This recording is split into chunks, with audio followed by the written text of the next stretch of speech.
আমার হাতে এই মুহূর্তে আছে টেকনোর আরেকটা মিড রেঞ্জের স্মার্টফোন টেকনো স্পার্ক 30 প্রো। গত ভিডিওতে আমরা কথা বলেছিলাম টেকনো স্পার্ক 30 নিয়ে। এই দুটো ডিভাইসই ট্রান্সফরমার্স এর সাথে স্পেশাল কোলাবোরেশনের তৈরি। স্পেসিফিকেশনস এবং ফিচার্স এর দিক দিয়ে অনেক কিছুতেই মিল রয়েছে, আবার অনেক কিছুতেই অমিল রয়েছে। সো আজকে মূলত স্পার্ক 30 প্রো এই ডিভাইসটি নিয়ে কথা বলবো। এটা মূলত ট্রান্সফরমার্স এর অপটিমাস প্রাইম এর থিমে তৈরি। তবে শুধু স্পেশাল এডিশনই না, এই ফোনটা ভালো লাগার আসলে অনেক রিজন রয়েছে।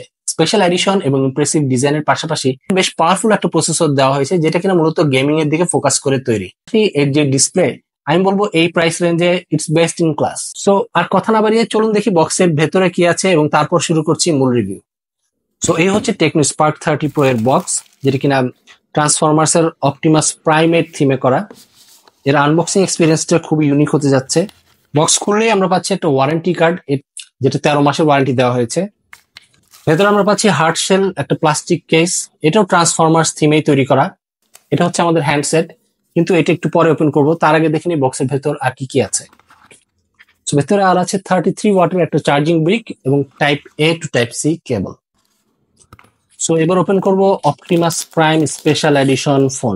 এবং এই ডিজাইনটা কিন্তু আমার মনে হয়েছে কিছুটা গেমার মেকাট্রনিক একটা ডিজাইন, এটা মূলত গেমারদের দিকে ফোকাস করে তৈরি করা হয়েছে। ব্যাকে কিন্তু হাই গ্লস ফিনিশ, কাজে এখানে প্রচুর পরিমাণ ফিঙ্গারপ্রিন্ট পড়বে। রেড, সিলভার, ব্লু সব মিলিয়ে এই ফোনটার কালার কম্বিনেশন আমার কাছে খুবই এক্সিলেন্ট মনে হয়েছে। তবে আপনার যদি এই ধরনের কালার বা এই ট্রান্সফরমার থিমের ফোন পছন্দ না হয়, এর কিন্তু অন্য দুটো কালার ভ্যারিয়েন্ট রয়েছে, আপনারা চাইলে সেটাও ট্রাই করে দেখতে পারেন। ব্যাকে আছে টেকনো স্পার্ক এবং ট্রান্সফরমার্স এর লোগো, এবং সাইডের ফ্রেমে খুব ছোট্ট করে হ্যাসব্রো আর প্যারামাউন্ট পিকচার্স এর ইনগ্রেভিং। অর্থাৎ এই ফোনটা টেকনো এবং ট্রান্সফরমার্স এর অফিসিয়াল কোলাবোরেশনের একটা ফোন। ফোনটা হাতে নিয়ে খুব শাইনি এবং মেটালিক মনে হলেও এটা কিন্তু সম্পূর্ণ প্লাস্টিক বিল্ডের একটা ফোন। এবং টেকনো যেটা ক্লেম করে, এটা মূলত লুমি শিল্ডের তৈরি, অর্থাৎ এটা আপনার ডিসপ্লেতে এবং ওভারঅল ফোনটাতে খুব ভালো একটা প্রোটেকশন দিবে। মিড রেঞ্জের এই ফোনটাতে আমরা পাচ্ছি IP54 ডাস্ট এবং স্প্ল্যাশ রেজিস্ট্যান্স। আমার কাছে সত্যি বলতে এই স্পেশাল কোলাবোরেশনের ফোনটা খুবই ভালো লেগেছে, স্পেশালি 17 থেকে 21,000 প্রাইস রেঞ্জে অফিসিয়াল স্পেশাল কোলাবোরেশনের এবং এত ভালো ফিচার প্যাক ফোন আমি খুব কমই রিভিউ করেছি। পোর্টস এবং বাটনস এর কথা যদি বলি, রাইট সাইডে ফোনটার পাওয়ার বাটন এবং উপরের দিকে আছে ভলিউম রকার্স। উপরের দিকে আছে সেকেন্ডারি স্পিকার্স, নিচে আছে headphone jack, mic, type C port এবং এই ফোনটার বটম ফায়ারিং মেইন স্পিকার। এর থিকনেস অ্যাপ্রক্সিমেটলি 8 মিলিমিটার্স এর এবং এর ওজন হচ্ছে 190 গ্রাম। ফোনটার সাইজ বেশ ভালোই বড়, এটা মূলত ফ্যাবলেট ক্যাটাগরির ফোনেই পড়ে, এবং যাদের বড় ফোন পছন্দ না তাদের কিন্তু এই ফোনটা ভালো লাগবে না। Which brings us to the display, যেটা কিনা আমার মতে এই ফোনের সবচেয়ে বেস্ট ফিচার। 6.78 ইঞ্চের অ্যামোলেড প্যানেল, 120 হার্জ এর রিফ্রেশ রেট, যার কারণে এটা থেকে আপনারা আলট্রা স্মুথ এক্সপিরিয়েন্স পাবেন। এবং এর রেজুলেশন হচ্ছে ফুল এইচডি 1080p। এরকম প্রাইস পয়েন্টের মোস্ট অফ দ্য ফোনে কিন্তু 90 হার্জ এর রিফ্রেশ রেট থাকে। ইনফ্যাক্ট টেকনোর লাস্ট যে ফোনটার আমি রিভিউ করলাম স্পার্ক 30 বাম্বলবি এডিশনের, সেটাও কিন্তু 90 হার্জ এর রিফ্রেশ রেট এবং ওর ডিসপ্লে কিন্তু ছিল IPS ডিসপ্লে। ওয়ারেজ এখানে দেওয়া হয়েছে AMOLED display, 120 hertz refresh rate এবং ফুল এইচডি প্লাস রেজুলেশন। এতে আছে ওয়াইড ওয়ান L1 এর সাপোর্ট, অর্থাৎ নেটফ্লিক্স, অ্যামাজন প্রাইম এর মতো ভিডিও অ্যাপ্লিকেশন আপনি এখানে ফুল এইচডি রেজুলেশনে চালাতে পারবেন। এই প্রাইস রেঞ্জে অনেক ফোনে কিন্তু ওয়াইড ওয়ান L1 এর সাপোর্ট থাকে না। কথা বলবো মিডিয়া কনজাম্পশন এক্সপিরিয়েন্স নিয়ে। ডুয়েল স্পিকার্স, স্টেরিও সাউন্ড এবং অ্যামোলেড ডিসপ্লে সব মিলিয়ে কন্টেন্ট ভিউইং এই ডিভাইসটি থেকে কিন্তু আপনি বেশ ভালো এনজয় করতে পারবেন।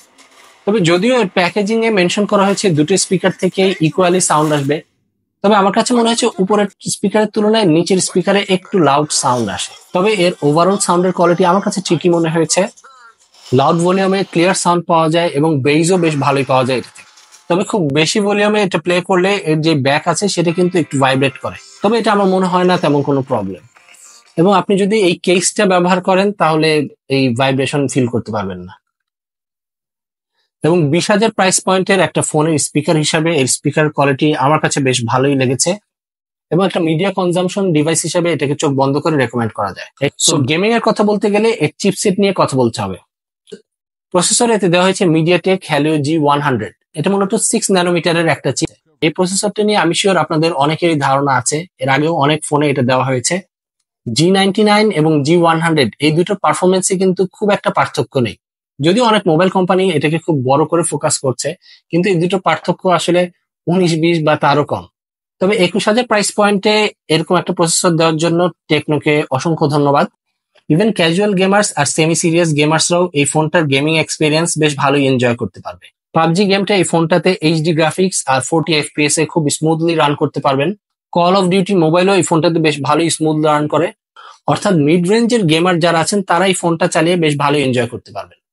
এবং যেটা আমি বারবারই বলছি, এই প্রাইস পয়েন্টে Helio G100 প্রসেসর নিয়ে আসলে কমপ্লেন করার মতো তেমন কিছুই নেই।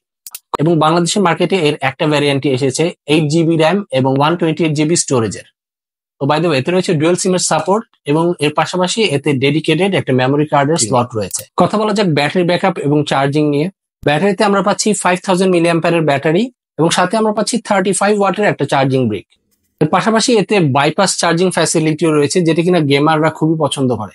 ফোনটা 0 থেকে 100% চার্জ হতে প্রায় 1 ঘন্টা 15 মিনিট থেকে 1.5 ঘন্টার মতো সময় লাগে এবং 5000 mAh ব্যাটারি দিয়ে আমার হিসাবে অ্যাটলিস্ট একদিন পার করতে পারা উচিত। এবং আপনি যদি লাইট ইউজার হন তাহলে 1.5 দিনও পার করে দিতে পারবেন।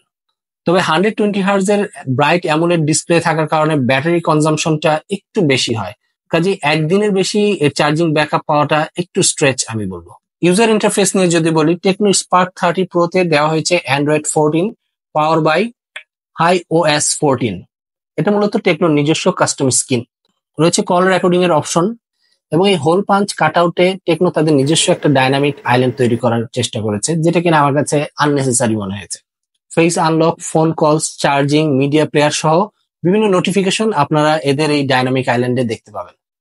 এর পাশাপাশি বেশ কিছু এআই পাওয়ার্ড অ্যাপ্লিকেশনস এখানে দেওয়া হয়েছে, যেমন হচ্ছে এলা, এটা টেকনোর একটা স্মার্ট অ্যাসিস্ট্যান্ট এবং সাথে এআই ব্যাটারি চার্জিং ফিচার্সও দেওয়া হয়েছে। এবং ফোনটা ওপেন করলে আপনি বেশ কিছু ব্লোটওয়্যার অ্যাপস প্রি ইনস্টলড অবস্থায় দেখতে পাবেন এবং মাঝে মাঝে অ্যাপ সাজেশন রেকমেন্ডেশনের নোটিফিকেশন আসে, যেটা কিনা একটু অ্যানোয়িং মনে হতে পারে।